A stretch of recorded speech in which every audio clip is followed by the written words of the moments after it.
Thank you for coming to see my tilapia part two. And this one is quite short, but I'm just talking about some key points about biology that's important to us to consider from the perspective of feeds and nutrition.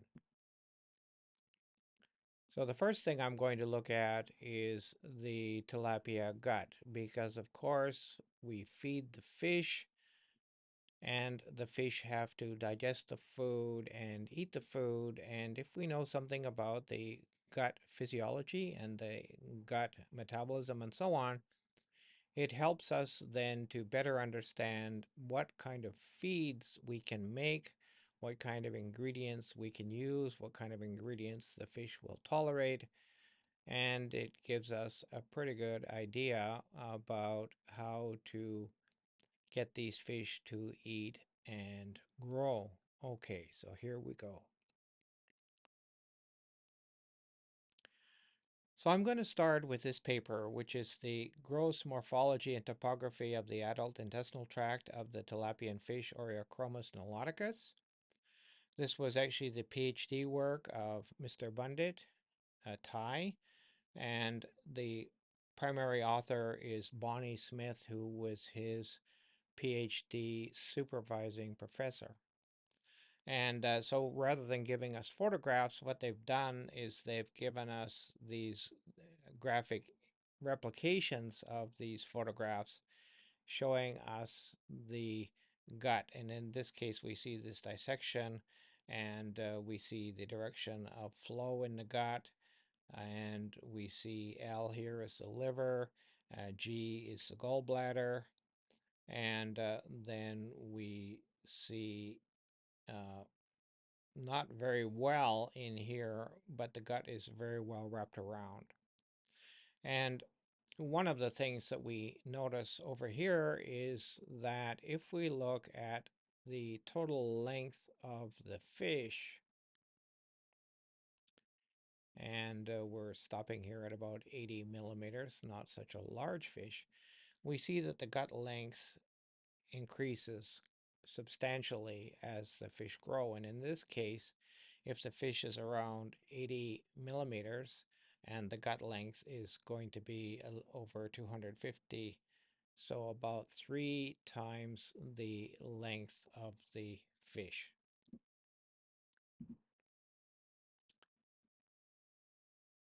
So here what they've given us then is a left-hand view. So E is the esophagus, S is the stomach, and then the intestine wraps around. Here's the liver on the far side. As you can see here, the liver is very prominent on the right-hand view.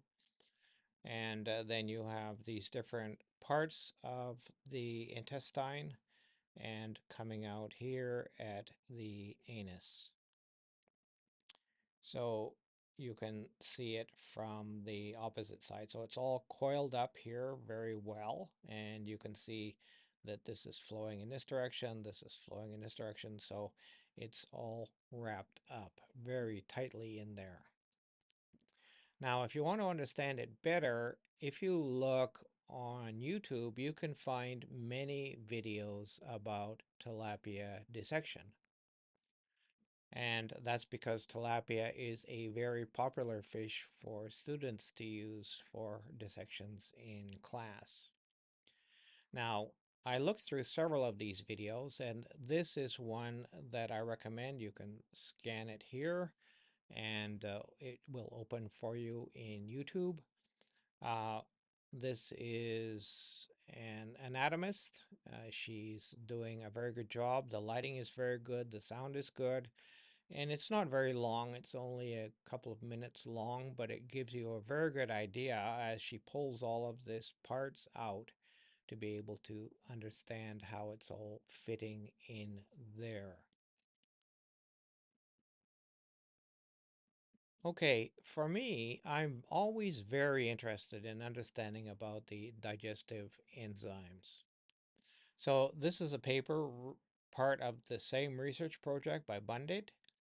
And this is distribution of intestinal enzyme activities along the intestinal tract of cultured Nile tilapia. And then we see in the images here that they are staining on the brush border. So this is uh, the tips of the microvilli on the gut wall, and they're staining for different enzymes. So here they're staining for non-specific esterases, and then we have in the center here for alkaline phosphatase and another one for alkaline phosphatase. And what they've given us here in this table is that we can see they've tested for maltase, leucine aminopeptidase, dipeptidyl aminopeptidase, lipases, non-specific esterases, alkaline phosphatases, and so on.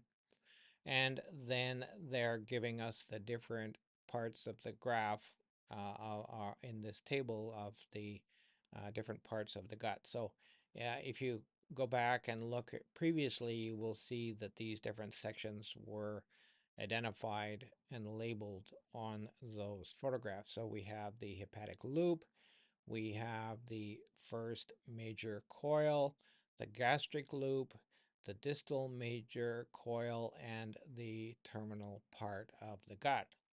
And so what we see is they show the presence of the brush border enzymes in the different segments. And so we see a lot at the beginning and less at the end. And in the terminal section, very little enzyme activity. Now, the reason for that is that the material is coming from the stomach.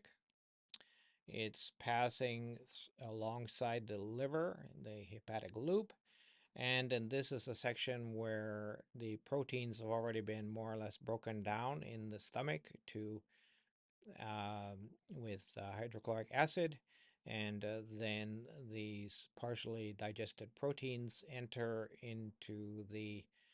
uh, into the past the hepatopancreas, and then these numerous kinds of enzymes are all active.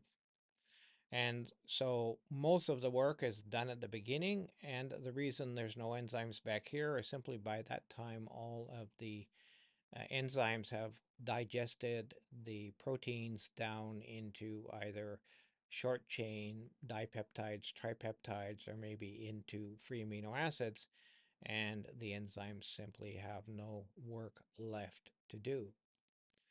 Now, there has been some Russian researchers who have put a lot of effort into studying the brush border enzymes of fish.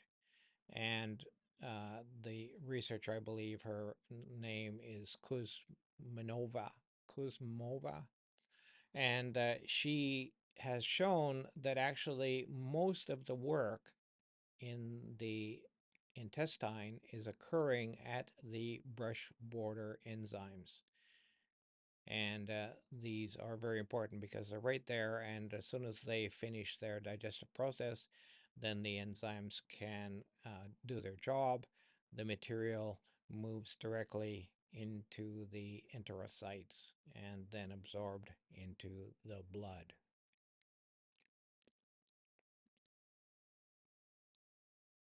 So here we see in this paper, and I've got 3 slides from it, where we're looking at the distribution of acid proteases in two fish, the pearl spot.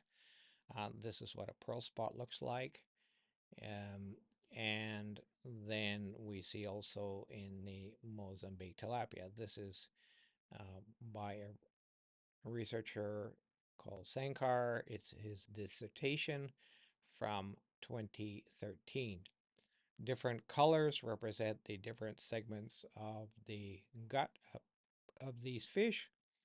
And then you can see here in the Mozambique tilapia that most of the enzyme activity of the acid proteases is going on in the anterior portion of the gut. Now, why that is because from the stomach, the products passing past the stomach um, and then in the vicinity of the pancreas still have a lot of acid remaining from the digestive process that has gone on in the stomach. And as soon as you pass the pancreas starts to excrete bile acids and then also begins to buffer the pH to more alkaline conditions. And so as you pass the anterior intestine, then the acidity is continuing to drop, and so we see less emphasis then on acid proteases, but we then see more emphasis on alkaline proteases. And you see that now the emphasis is on the mid gut, and that's because the pH has risen, and alkaline proteases are more important and more active there.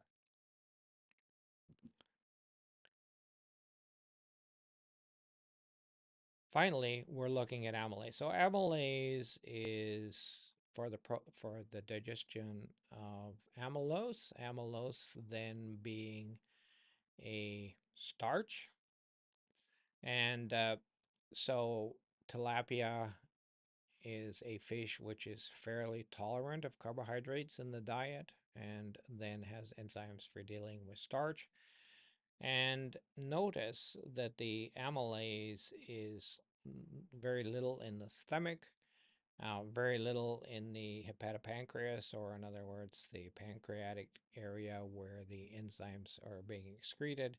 But as soon as you enter the more alkaline parts of the gut, then amylase activity is quite consistent throughout the length of the tilapia gut. And one more here. This is looking at lipase. So this is for the digestion of fats and lipids in the food. And once again, we see most of the activity is going to occur in the anterior portion of the gut. And we still see, though, quite a lot of activity in the middle gut and in the posterior gut. And then, of course, the lipases are going to break down the triglycerides into free fatty acids, and then the free fatty acids will be absorbed across the gut wall.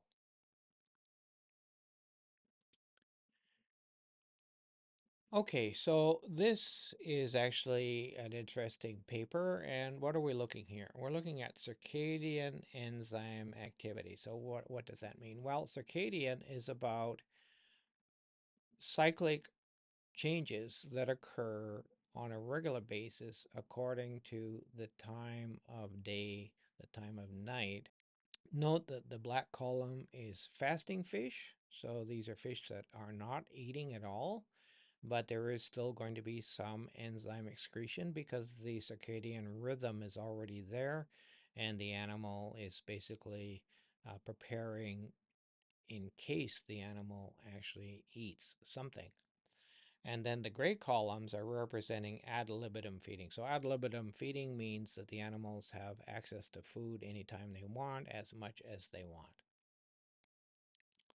So we see here trypsin, we see amylase, we have alkaline phosphatase, chymotrypsin, which is another serine protease together with trypsin, and then we have lipase. And what we notice is that there is indeed a circadian rhythm. In this case, the black bars are representing fasting. So the fish is kind of anticipating feed intake, certainly in terms of trypsin, and also in terms of alkaline protease. We kind of see the pattern. But when the animal actually eats, it kind of changes to more like in response to the actual feed intake. And so here we see actually this is daytime hours, and the black is nighttime hours, that actually the trypsin activity is higher at night than it is during daylight hours. Now, whether that's representative of when the fact that this fish is actually eating at night, well, we look at some of the other enzymes, and we kind of get the idea that maybe that is the case. So these graphs take some time to actually study to understand what's going on here. So I really recommend you go to this barcode and you scan and download the paper and read it yourself. There's a lot of information in this paper, and I'm only really able to just show you an introduction of it to it, just to let you know that people have studied this, and I find this to be quite fascinating because it affects not so much our feed, but it does impact our feeding management. And if we understand when the fish is more metabolically able to digest the food that we feed it, we can better plan when meals are fed and how much is fed at each meal, because it indicates that there are times, well, maybe early morning, late night, maybe more feed fed then and less feed fed in the middle of the day, when actually if you're looking at it, you see 3 or 4 of these enzymes, the lowest activity of is in the middle of the day. So this is the same paper by the same author. And what we notice here is that we're looking at time on the lower axis, and we're looking at enzyme activity on the rising axis. So we have alkaline protease and alkyl acid protease, and then we have without any. Oh, this one, the arrow here represents when the animals were actually fed. So it's intermittent feeding, meaning the feeding is controlled. So in this case, these fish are fed in the daylight hours, in the early morning. You see it's approximately 7 a.m. And in this case, on these two graphs, the fish were fed at approximately sunset, somewhere around 6 to 7 p.m. And you can see that there's a definite response of the enzymes to the feeding. And over here you see amylase. Now amylase seems to be kind of high whether the fish is fed in the morning or in the late afternoon, that the amylase response is pretty consistent.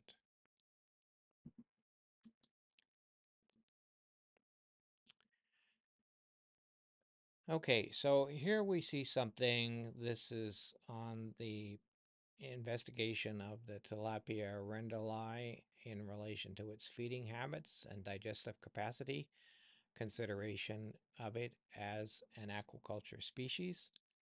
What we see in this table is the main food items. So macrophytes, these are water plants. We have algae, we've got zooplankton, chironomids, those are insects. We have small fish, we have detritus, and then we have other water insects, and so on. And we see that as the fish grows, so we see from smaller than 2 centimeters to 20 to 30 centimeters, that the foods that they eat do change. Uh, as the fish grow, their food preferences also change. And here in the same paper, but we see protease activity and amylase activity and lipase activity. And here they are comparing Rendeli to Mozambicus. So you have Rendeli in blue and Mozambicus in red. And although they're not exactly the same, we see that in fact that both of these species have very similar levels of enzyme activity, very little that is different between the two species. So we could say, well, if Mozambicus is a prime species for aquaculture, then Rendale would be also probably quite good as well. Okay, moving on to another topic here, we're looking now at salt water adaptation. And as we mentioned, now that a lot of aquaculture is primarily of tilapia is primarily in freshwater, but now both Nile tilapia have been adapted to more saline water conditions, and then we also have Mozambicus, which can exist in full strength seawater. Now, when we talk about tilapia and saltwater tolerance, we have to consider whether we're talking about short-term tolerance or we're talking about long-term adaptation. So short-term tolerance would be that we take a fish out of freshwater, we drop it into seawater, or we take a seawater adapted fish and drop it into freshwater. And the Mozambique tilapia has been studied the most about this. So we have short-term tolerance. The first thing we'll see is an acute primary stress response. And the first thing that happens is that we have some shifts of gene expression with hormones, one of the most important ones being prolactin. Now, prolactin is involved in osmoregulation and seawater tolerance. We have rapid gene regulation, but one of the things that happens with these hormones is that the hormones are multifunctional. And so we also then see actually some cellular response. And in this case, we're talking about we see acclimation, meaning slow over time, adjusting. We see changes in ionocytes. So these are cells specifically for moving salts and ions like sodium and chloride in and out of the gills. We also see mucus cells and pillar cells in the gills also involved in osmoregulation. And then we also see, when we're talking about long-term acclimation, that we see changes coming from the kidney. This cascade of how fish adjust to stress and how they adjust to um, changes in salinity is very well understood, and it basically undergoes this cascade of reactions from the response of the brain receiving signals from the environment. We have stimulation of the hypothalamus. We then have hormone released here stimulating the pituitary, and the pituitary then secreting hormones which interact with the kidneys, and then we get a release of cortisol in the blood. Now, one of the main reactions of cortisol is to prepare fish for stress. It generally, cortisol in the blood will also cause gluconeogenesis, or um, production of more glucose, and glucose rising in the blood. Now, while we've talked a lot about Mozambicus, then also Nile tilapia can be adapted. So we have seen that with time it can be adapted to actually deionized water and also to salinities as high as 60 ppt. And they note that adaptation to high salinity is better in tropical climates. And they also have noted that males seem to be able to adapt better than females. So this is a book. I have not posted a barcode for it, but if you look it up, the author is Sengas, and it's in fish osmoregulation. I believe you can find this in various places. If you search in a search engine, you may be like a Google Scholar, you may be able to find it free. But they present data about a number of different species, but this data I've selected and put into this table is for tilapia. So we have data from the liver and we have data from the gills. And so what we have glycogenolysis. So this is breaking down of glycogen, and glycogen is the small quantity of glycogen that exists in the cells. This is rapidly metabolized. We have glycolysis, which is the breakdown of glucose for energy, and then we have gluconeogenesis, which is turning glucose, making glucose. Actually, it can be made from um, short chain fatty acids, and also from the breakdown products of amino acid catabolism. And so what we can see is freshwater to seawater and seawater to freshwater.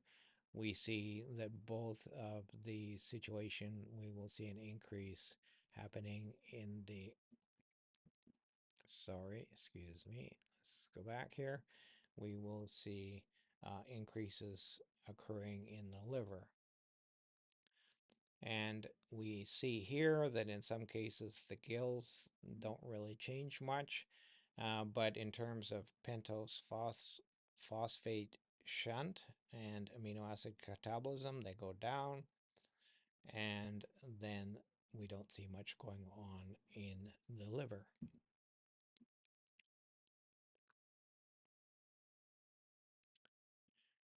So it's very important that we understand that osmoregulation is under hormonal control, mainly by prolactin, I mentioned it earlier, but also by growth hormone and also cortisol.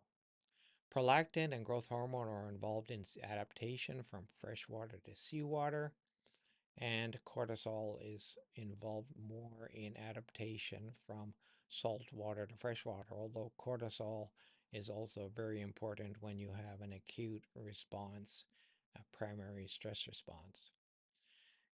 The problem that we have to understand is that all these same hormones also are involved in growth. Obviously, growth hormone is a hormone controlling growth, but prolactin and growth hormone are all having an impact on immunity. And so when you have a lot of fluctuation in salinity, these hormones get distracted by trying to control osmoregulation, and then they're not doing their job in terms of maintaining a high state of immune function and also controlling growth. And so this is one of the reasons why when we have a lot of fluctuation in salinity and fish are trying to adapt, they tend to have weaker immunity, and they may also have slower growth. Now, this is for a marine fish, but it's, believe, my last slide.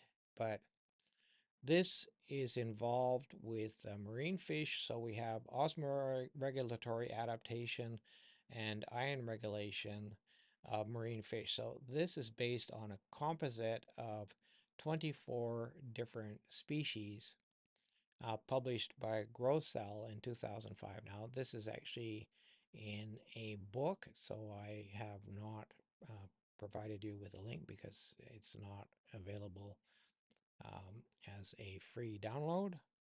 But what we can see is that if we go from the esophagus to the stomach to the intestine and to the rectum and to the anus, that there are fluctuations going on with changing of the osmolality. We see changes in different ions: chloride ion, sodium ion, magnesium ion, sulfate ion, and this is HCO3 bicarbonate.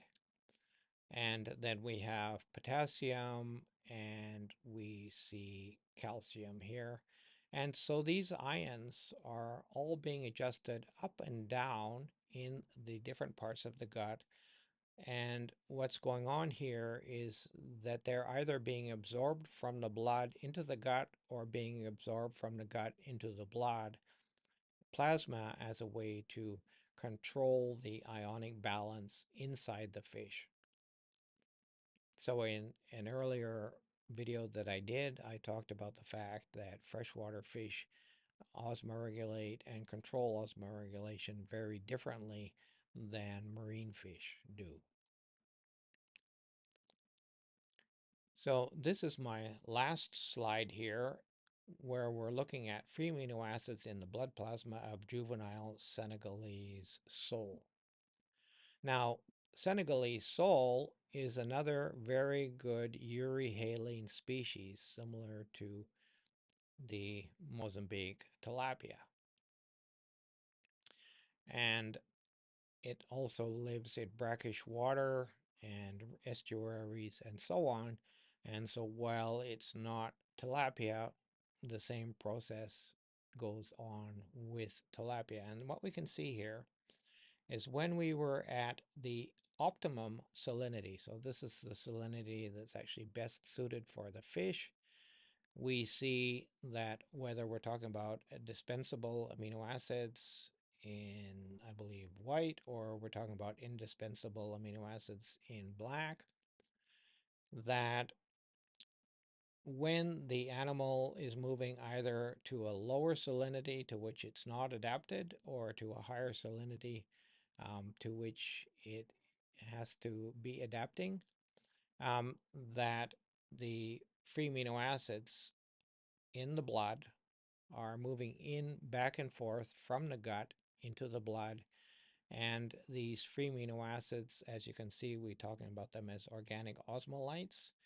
And then these ones are also involved in energy metabolism. So this is an interesting idea that some of the amino acids that we feed the fish might end up remaining behind in the gut, not taken to the liver for processing, for growth, for metabolism, and so on, but they remain here in the gut and are used for helping to maintain osmoregulatory potential of the fish.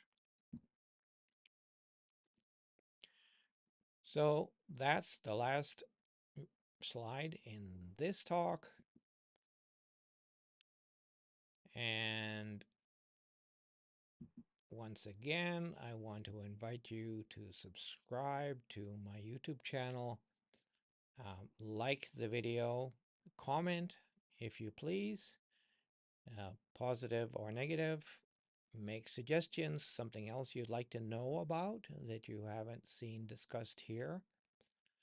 Turn on your notifications so you know when I'm releasing new videos. And if you are a student, please share with your friends. So thank you very much.